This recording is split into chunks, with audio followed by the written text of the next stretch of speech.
लेकर एक बार फिर हम हाजिर हैं। नमस्कार, मैं हूं प्रतीक त्रिवेदी। बातचीत के इस सिलसिले को एक बार फिर से नए सिरे से जोड़ेंगे। बातचीत का जहां पे कल सिलसिला छोड़ा था, एक्चुअली में हम वहीं से फिर से इसको पकड़ना चाहते हैं। और वो सिरा ये था कि आखिर इलाज की कारगर, मुझे मालूम है कि नई बीमारी है, नए तरह की पैंडेमिक है, बहुत सारे लोग अभी भी इस पर तरह तरह से बात हो रही है, इलाज को लेकर भी तमाम बातें हैं। किसी ने सबसे पहले कहा कि आइवरमेक्टिन, फिर बोला कि नहीं आइवरमेक्टिन नहीं, रेमडेसिविर, किसी ने कहा नहीं रेमडेसिविर नहीं, स्टेरॉइड, और अब प्लाज्मा थेरेपी और न जाने क्या। इन तमाम सारी चीजों के बीच में मरीज ठीक होकर घर पहुंचे, उसके बाद वो बीमार पड़े, और ऐसा बीमार पड़े कि फिर वापस अस्पताल तक भी नहीं पहुंच पाए। ऐसे तमाम सारे मुद्दे हैं। और अब जो इसमें नई चीज है, और वो ये है कि जहां तक टीके का सवाल था, वो भी 2 हो चुके थे, उसके बाद मौत हुई। लोगों ने सवाल किया कि आखिर ये क्या है, ऐसा क्यों हुआ। ये तमाम सारे सवाल, इन सवालों को लेकर एक बार फिर से हम हाजिर हैं।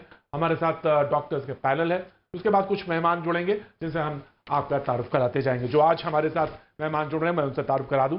डॉक्टर अचल श्रीवास्तव साहब हैं, जो मेंबर हैं टास्क फोर्स से, एम्स से हैं। डॉक्टर साहब, आपका बहुत बहुत स्वागत है आज भैया जी कहीं में जुड़ने के लिए, thank you so much.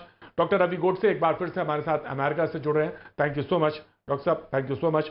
Doctor Suryakant Tripathi हमारे साथ जुड़ रहे हैं, राष्ट्रीय वाइस प्रेसिडेंट हैं IMA AMS से, उनका भी बहुत बहुत शुक्रिया, थोड़ी देर में जुड़ेंगे। डॉक्टर मेघना हमारे साथ बाल रोग विशेषज्ञ हैं, और अब तो जो एक बात नई सामने आई है वो सिंगापुर को लेकर खास तौर से मैं डॉक्टर मेघना से जरूर जानना चाहूंगा। और डॉक्टर स्वाति माहेश्वरी एक बार इंटरनल मेडिसिन हमारे साथ एक बार फिर जुड़ रही हैं। सबका बहुत बहुत स्वागत है, थैंक यू सो मच।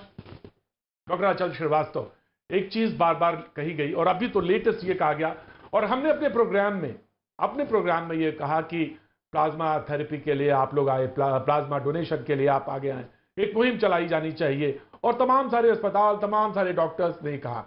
लेकिन ICMR ने जो गाइडलाइन जारी करी, उसमें यह कहा, नया प्रोटोकॉल, उसमें कहा कि ये थेरेपी जो है तर्कहीन है और अवैज्ञानिक है। मैं जानना चाहता हूं कि आखिर कारगर क्या है फिर, डॉक्टर साहब। देखिए, ऐसा है कि अभी आपने खुद भी कहा कि नया डिजीज है, और नया डिजीज है तो थेरेपी भी उसकी धीरे धीरे इवॉल्व होगी, और वही समय लग रहा है, इवॉल्व हो रहा है। और एक कुछ चीजें हैं जो शुरू में लगा फायदा करेंगी, बाद में मिल रहा है कि फायदा नहीं कर रही हैं। जैसा कि आपने वैक्सीन के साथ भी देखा कि शुरुआत में बोला गया कि 2 महीने पे लगाइए, 1 महीने पे लगाइए, फिर अंत में पता चला कि अब 3 महीने पे लगाइए। तो बेसिक बात यह है कि चूंकि नया डिजीज है, और चूंकि लगातार इस पे ऑब्जर्वेशन चलता रहता है, तो जो ऑब्जर्वेशन का रिजल्ट ये है कि हाँ, इससे सबसे अच्छा परिणाम निकलेगा, वो पब्लिक को बताया जाता है। तो अब यही बात प्लाज्मा थेरेपी के संदर्भ में समझ में आई, तो हमारी जो संस्था है ICMR, उसने निर्णय लिया कि ये बात पब्लिक को बताई जाए। समय पे बताना आवश्यक है, इसलिए ICMR जैसी जागरूक संस्था ने समय पे काम किया और आपको बताया कि इसकी आवश्यकता नहीं है। राइट डॉक्टर साहब, लेकिन एक चीज तो बहुत बहुत समझने वाली चीज है, जो कि मैं डॉक्टर गोडसे के पास जाना चाहूंगा, और वो ये कि आपको स्टेरॉइड कैसे और कितनी दी जानी चाहिए। ये तो बहुत बहुत साधारण सी चीज है, और उसका क्या प्रोटोकॉल होना चाहिए ये सबको पता होना चाहिए, और ये पता है, डॉक्टर्स फ्रेटर्निटी सब जानते हैं मुझसे ज्यादा। मैं तो सवाल भी ढंग से फ्रेम ना कर पाऊं अगर मुझे आपसे पूछना हो। सवाल ये है कि हमने स्टेरॉइड, मालूम है कि वो शुगर पेशेंट है, डायबिटिक 1 है, और हमने स्टेरॉइड दी, उसके बाद वो घर आया और ब्लैक फंगस का इंफेक्शन निकल आया। ये सारे सवाल थे। लोगों ने कहा जान बचाना पहले जरूरी है। मेरा ये कहना है, आपसे पूछना है कि क्या प्रोटोकॉल नहीं होना चाहिए, फिक्स प्रोटोकॉल नहीं होना चाहिए, जहां तक इन तमाम सारे, चाहे आइवरमेक्टिन से शुरू करें, रेमडेसिविर से शुरू करें, और प्लाज्मा थेरेपी तक आए। 2 साल हो चुके हैं हमें, हमने पूरी दुनिया ने, मैं आपसे अमेरिका से आप हैं, मैं पूछना चाहता हूं पूरी दुनिया से आप हैं, कोरोना से पेशेंट ठीक हो गया, उसके बाद मर गया। तो मैं जानना चाहता हूं कि क्या प्रोटोकॉल हो। ये सवाल तो सामने आना चाहिए, चाहे गवर्नमेंट की तरफ से क्लैरिफिकेशन हो, चाहे वैज्ञानिक दें, चाहे डॉक्टर्स दें। डॉक्टर गोडसे। हमारे यहाँ तो ऐसे ज्यादा केसेस नहीं है कि एक बार ठीक हो गया तो ठीक हो गया। पहले 8 दिन में कोरोना का वायरस का रेप्लिकेशन होता है, उसके बाद इम्यून स्टॉर्म आता है। लेकिन अभी वो डॉक्टर ने बात की कि हमको ये नया डिसीज है, इवॉल्व हो रहा है, हमको पता नहीं। लेकिन ये तो मैं बहुत हैरान हो चुका हूँ इस बात से।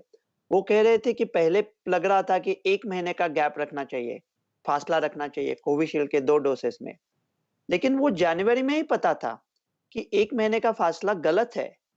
3 महीने का फासला रख दिया, 2 एंड हाफ या 3 महीने का फासला रख दिया, तो उसका प्रभाव 55.1 से 81.3 हो जाता है। @डॉक्टर गोडसे रवि 1 ये मेरा ट्विटर हैंडल है। मैं जनवरी से गवर्नमेंट से भीख मांग रहा था, इंडियन गवर्नमेंट से। अगर आपने ये फासला बढ़ा दिया, तो फासला बढ़ा देने से एफिकेसी भी बढ़ेगी और जो 5-6 crore doses, second doses doctor को दे बैठे थे, वो 6 करोड़ और लोगों को मिलते थे और मास हर्ड का पॉपुलेशन बढ़ता था। और अभी जब आप कह रहे थे कि ये प्रोटोकॉल क्या होना चाहिए, अभी स्टेरॉइड हम किस जगह पे बहुत कंट्रोल कर रहे हैं। मतलब 85 साल का बूढ़ा हो, उसको घर भेज दिया क्योंकि उसका आधार कार्ड पे नाम गलत है, और यहाँ कोई भी डॉक्टर जिसके पास डिग्री भी नहीं है, वो स्टेरॉइड पकड़ा देता है। अगर किसी ने शांति से, नेशनल टीवी पे मैं अभी कह देता हूँ, स्टेरॉइड अच्छे ड्रग है, अच्छे हाथों में। कोरोना का सिम्टम चालू होने के 7 दिन बाद उसका इस्तेमाल करना चाहिए। पहले 7 दिन में किया आपने तो भीगी बिल्ली की तरह आप बॉडी के खुद के प्रतिरोध के बीच में आओगे, तो पहले 7 दिन में मत देना। चालू करने के बाद सिर्फ 4 डोसेस है। Dexamethasone 6 milligram equal to Medrol 32 milligram equal to prednisone 40 milligram equal to 140 milligram hydrocortisone. इसके अलावा जो भी डोज कोई यूज कर रहा है वो पूरी तरह से गलत है। वो तब तक इस्तेमाल करे 10 दिन तक या हाइपोक्सिया कम होने तक। ये बहुत सिंपल सी चीज है, ज्यादातर दवाई चलती ही नहीं है, बॉडी अपने आप ठीक होता है। हम बीच बीच में टांग अड़ा रहे, तो हम रास्ते से हट जाए, सबका टीकाकरण कर दे, टीकाकरण राइट से डॉक्टर साहब, महामारी का अंत हो जाएगा। राइट डॉक्टर साहब, ये जो आपका व्यू है, ये व्यू है कि हम टांग अड़ा रहे हैं या हम टांग लगा रहे हैं, इसको जानना चाहिए, इसको बहुत क्लियर होना चाहिए, चाहे टास्क फोर्स क्लियर करे, चाहे गवर्नमेंट करे, चाहे डॉक्टर्स की तरफ से आए, लेकिन ये बहुत क्लियर हो। डॉक्टर स्वाति महेश्वरी, मैं जानना चाहता हूं, WHO की तरफ से कल मैं देख रहा था जो गाइडलाइंस आई, उसमें उनके साइंटिस्ट ये कह रही थी कि गलत दवाओं का इस्तेमाल इसमें खतरनाक, घातक हो सकता है। सवाल ये होता है कि अगर हम टांग अड़ा रहे हैं या हम सिर्फ उस वक्त फौरी तौर पे जान बचा रहे हैं, हालांकि ये प्रोटोकॉल हो सकता है कि जान बचाना प्रायोरिटी में है, लेकिन सवाल ये है कि हम ठीक होए उसके बाद फिर किसी और घातक बीमारी में फंस जाएं, या फिर आप कहें कि ठीक है किडनी जा रही है, हम बाद में देख लेंगे, हम अगर शुगर बढ़ रही है तो हम बाद में कंट्रोल कर लेंगे, पहले तो मेरे सामने ये है कि जान बचानी है। लेकिन जिस तरह से आइवोमेक्टिन से शुरू हुआ है सिलसिला और ब्लड प्लाज्मा तक आया है, तो तमाम सारी गाइडलाइंस आ रही हैं। फिक्स होना चाहिए प्रोटोकॉल, एक प्रोटोकॉल बनना चाहिए मेडिसिन को लेकर, या कोई गाइडलाइन सामने है तो लोगों को पता होना चाहिए। डॉक्टर स्वाति महेश्वरी। देखिए प्रतीक जी, गाइडलाइंस भारत में भी बनी हुई हैं और शुरुआत से ही बनी हुई हैं कि अगर कोरोना के पेशेंट्स होते हैं माइल्ड, मॉडरेट, सिवियर, उनके लिए गाइडलाइंस यहाँ पर भी बनाई गई हैं।